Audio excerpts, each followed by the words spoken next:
안녕하세요. 미국에 사는 에드입니다. 오늘 영상에서는 왜 올해는 주가가 좋고 내년에는 미국 주식이나 어떤 주식이든 이 증시 시장을 떠나야 되는지 설명해 드리겠습니다.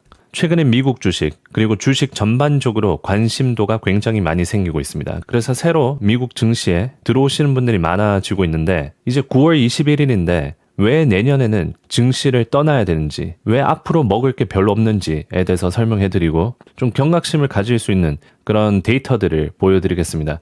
오늘 영상에서는 데이터 그리고 논리 기반으로 설명을 해드릴 거기 때문에 그냥 무지성 떨어진다, 올라간다 그런 게 아니라 그냥 진짜 데이터, 경제 데이터 그리고 현재 증시 상황 에 대해서 설명해 드리는 거니까 그쪽에 초점을 두셨으면 감사드리겠고요. 이 사람이 그래서 주가가 떨어진다, 올라간다, 그렇게 얘기했다. 그게 아니라 이 데이터를 기반으로 데이터에 신경을 쓰고 이해 못하겠으면 그냥 주식을 떠나세요. 이해를 못하겠으면 그냥 S&P 넣어놓고 그냥 덮어놓고 적립식 투자하세요. 근데 이해를 하고 싶고 이 상황이 어떻게 돌아가는지 좀 알고 싶다 싶으신 분들은 보시고요. 여튼 지금 상황에 대해서 먼저 설명해 드리겠습니다. 2008년도랑 비슷하다고 볼 수 있어요. 이번 주에 정말 역사적인 순간인데 연준이 0.5% 금리 인하를 했어요. 원래 0.25%씩 금리 인하를 하는데 크게 금리 인하를 한 거죠. 정말 많은 이유가 있는데 사실 7월 달에 금리 인하를 한번 했었어야 됐어요. 왜냐면 그때 영란은행이랑 글로벌적으로 다 금리 인하를 하고 있었는데 금리 인하를 안 하고 S&P가 5, 6% 떨어지고 나스닥도 고점에서 한 10% 이상 떨어지고 니케이는 하루 만에 10%에서 20%씩 떨어지고 여튼 경기 침체 갈 뻔했습니다. 이번에는 연준이 50bp 금리 인하를 했는데 이거는 경기가 나빠질까봐 걱정이 돼서 이렇게 크게 금리 인하를 한 겁니다. 이 연준 이사 중에서 좀 지위가 높은 사람, 이 월러도 지난번에도 나왔고 오늘 또 이번에도 나와가지고 8월달 인플레이션이 매우 낮을 것 같다 라고 얘기를 했습니다. 물가 지수가 떨어지고 있다는 거는 그만큼 경기가 둔화되고 있다라는 신호이고 또 50bp 금리 인하를 할 수도 있다라는 겁니다. 그래서 지금으로 봤을 때 11월 달 FOMC에서 또 50bp 금리 인하할 가능성이 시장은 50대 50으로 보고 있어요. 여튼 이번에 제롬 파월 연준 의장의 연설도 그렇고 이 연준 이사들도 그렇고 이 경기가 둔화되는 거에 대해서 걱정을 많이 하고 있습니다. 그런데 경제 상황은 나쁘지가 않아요, 지금. 소매 매출도 지금 괜찮죠. 역사적으로 보시면 이렇게 크게 하락한 곳이 있습니다. 그때가 경기 침체 때였어요. 2008년에서 2010년까지 2년 정도 지속됐고 이때 경기 침체가 좀 강하게 왔었습니다. 그리고 코로나 때도 있었죠. 소매 매출이 크게 둔화되는 때 2000년도 때도 보면 꾸준하게 하락했습니다. 그래서 이렇게 크게 하락한 때가 있었는데 이번에는 아직 그런 상황이 안 나오고 있어요. 소매 매출이 크게 둔화가 되고 있지는 않습니다. 경제가 얼마나 건강한지 알려주는 이 실업률도 경기 침체 있을 때마다 실업률이 증가했습니다. 2000년도 때 그랬고 2007년도 때도 그랬고 이번에도 그러려고 하는데 아직 역사적으로 보면 굉장히 낮은 수치죠. 이제 올라오려고 하는데 여전히 낮다라는 겁니다. 지금 지표상으로 봤을 때는 경제가 괜찮아요. 물론 이걸 보면 이렇게 꾸준히 2024년부터 올라오기 시작했습니다. 연준이 금리를 언제부터 올렸냐면 2022년 3월부터 금리를 올리기 시작했습니다. 이때 연준이 inflation is transitory라고 얘기하면서 단기성 인플레이션이다라고 얘기할 때입니다. 그래서 크게 안 올렸는데 2022년 4월부터 50bp씩 올리기 시작합니다. 갑자기 급격히 쫙 올려요. 2022년 8월부터 지금까지 금리를 계속 올리고 동결을 2023년 8월부터 지금까지 딱 1년 5%대를 유지했어요. 보이시죠? 8월 2023년 그리고 8월 2024년 딱 1년 정도 금리 동결을 하고 이번 달에 50bp 금리 인하를 했죠. 대체적으로 연방 기준 금리가 실질적인 시장에 영향을 미칠 때까지는 약 6개월에서 18개월 정도 걸립니다. 자, 이건 제 생각이 아니라 챗GPT도 그렇게 얘기합니다. 연방기준금리 인상이 실질 경제에 영향을 미치기까지는 보통 6개월에서 18개월 정도가 걸립니다. 이 시간 동안 금리 인상이 기업의 투자 결정, 소비자 지출, 그리고 대출 조건 등에 서서히 반영되며 이러한 변화들이 경제 전체에 영향을 미치게 된다. 그러니까 1년을 5% 동안 유지했으니까 이 실업률이 올라가기 시작하겠죠. 여기서부터 이제 1년이 지나고 실업률이 올라가기 시작하는 겁니다. 이 실업률은 계속 앞으로 올라갈 겁니다. 문제는 얼마나 급격하게 그리고 얼마까지 오르는 게 중요한데 여튼 경제는 안 좋아지고 있습니다. 그런데 지금은 괜찮아요. 소매 매출 2%대 유지하고 있고 뭐 마이너스로 가거나 그러지는 않았습니다. 소비자들이 여전히 지출을 하고 있습니다. 지금 통화량도 얼마 안 줄어들었고요. 이때 코로나 때 엄청 증가하고 연준에서 유동성, 돈의 수도꼭지를 잠그면서 이것밖에 안 떨어진 거예요. 그리고 머니마켓 펀드라는 안전자산 쪽에 들어가 있는 돈도 굉장히 많습니다. 그리고 이제 막 기업들이 허리띠를 막 조아매고 있습니다. 아마존은 이제 내년부터 아예 재택근무를 없애겠다라고 얘기하기도 했고요. 기업들도 일단 지출을 줄여야 됩니다. 지출이 핵심인데 최근에 AI 붐이 일어나면서 또 AI 쪽으로 투자를 막 하고 있죠. 기업들이. 그래서 그것 때문에 최근에 AI 주가가 떨어진 게 이 너무 투자를 많이 하는 게 아니냐. 과대한 투자, 수익성 없는 과대한 투자 때문에 최근에 기술주들이 막 오르고 있다가 약간 떨어진 상태고요. 이렇게 막 투자를 많이 하고 4분기에 또 블랙웰이라는 그 엔비디아의 칩이 나옵니다. 그걸 가지려고 막 젠슨 황 얘기로는 감정적으로 막 나부터 달라고 얘기하고 막 그런 격한 상태라고 합니다. 이게 올해 주가인데 엔비디아 130% 상승, 브로드컴 53% 상승. 이 반도체들이 잘 가고 있는데 특히 엔비디아가 거의 독식을 하고 있습니다. 엔비디아 성장률 보면 어마어마하죠. 전분기 대비 125%, 60% 이렇게 증가하다가 이제 막 줄어들고 있습니다. 14%, 8% 뭐 이렇게 줄어들고 있는데 여전히 상승은 유지할 거라고 보고 있죠. 지금 월마트 주가는 최고치를 찍고 있습니다. 소비자들의 성향이 바뀌고 있습니다. 비싼 거를 사다가 가성비를 더 찾고 있어요.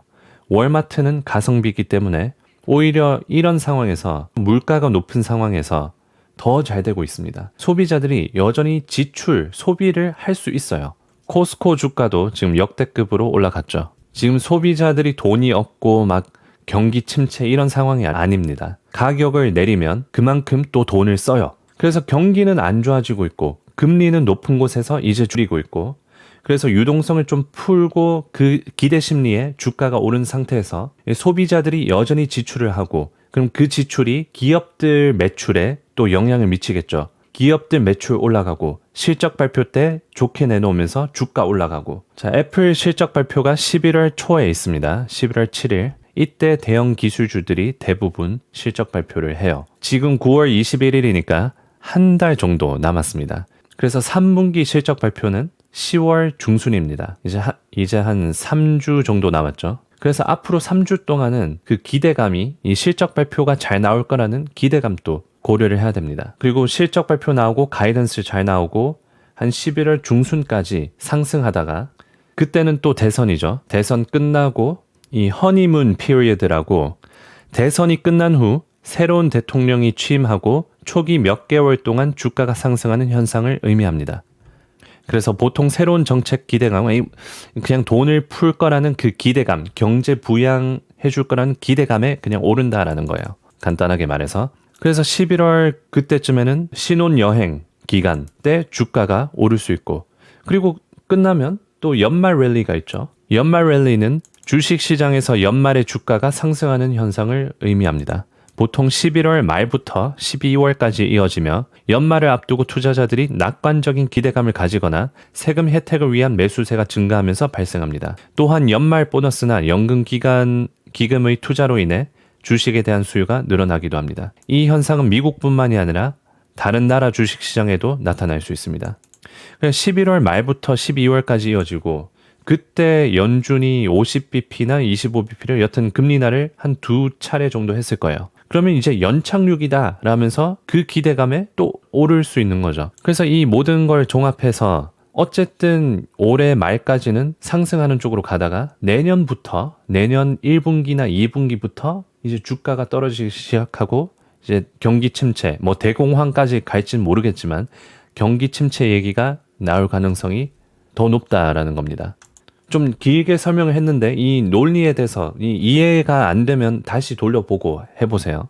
그냥 이 사람이 그렇게 올라간다고 얘기했으니까 뭐 오르는 거겠지라고 하고 나중에 상황이 바뀌어가지고 떨어지는데 이 상황이 바뀌어서 떨어지는 건데 저를 탓하지 마시고요. 그런 건 아무 도움도 안 됩니다. 여튼 그래서 차트를 보면 지금 S&P가 거의 사상 최고가입니다. S&P 500 인덱스로 보면 5,700이에요.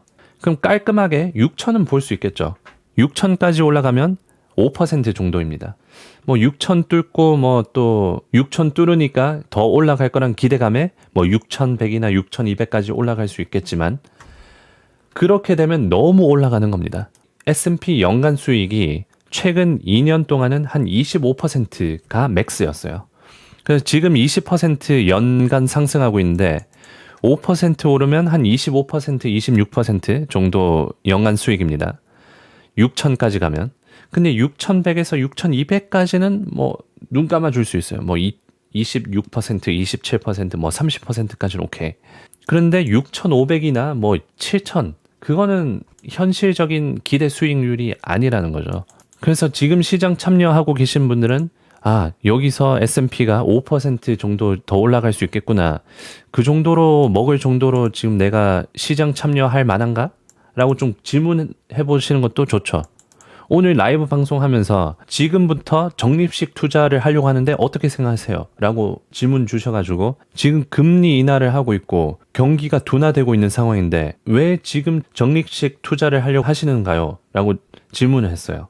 뭐 적립식 투자를 계속 한다면 뭐 괜찮으면 장기적으로 괜찮아요. 뭐 5년 지나면 괜찮죠. 그런데 이제 막 주식 시작하거나 그런데 적립식 투자를 하면 경기 둔화는 대부분 6개월에서 한 1년 반 정도에서 끝나요.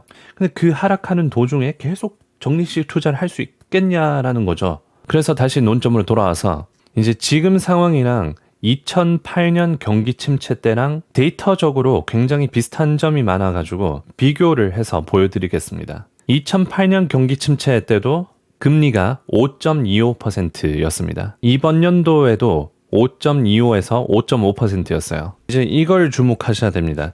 2007년 7월에 금리 인하를 시작했습니다. 5.0이 됐죠. 그래서 25bp 금리 인하 한 겁니다. 9월부터 이제 점차 금리를 내리기 시작합니다.